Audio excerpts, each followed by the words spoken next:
There is a question, is the attitude of Islam to history.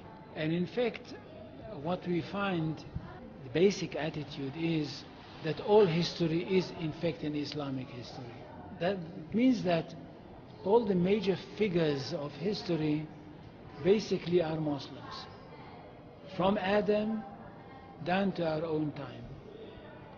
So if the Jews or the Christians are demanding something and basing it on the fact that there was a king called Solomon, or a king called David, or a prophet called Moses, or Jesus, then of course what they are doing, they are saying something which is not true, or in fact they don't know that all these figures were basically Muslim figures. They were, in fact, since the creation of the world there is only one religion, and this is the religion of Islam.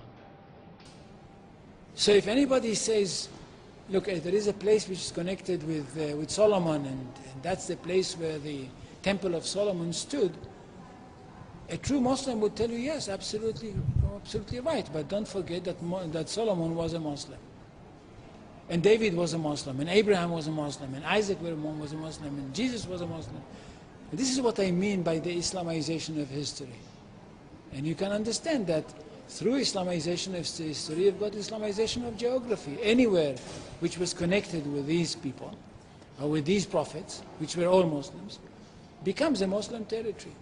And therefore, when Islam was not in that area before Muhammad came to it, but it should have been there. In that area, I mean in the Middle East or other parts outside the Middle East, which are now Muslim parts.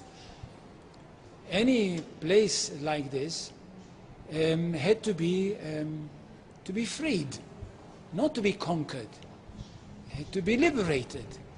So Islam appeared in history in the time of Muhammad, or reappeared in history from their point of view, reappeared in history as a liberator. And therefore there is no Islamic occupation. If somebody occupied anything, it would be always somebody else, not the Muslims. So there is no Islamic occupation, there is only Islamic liberation.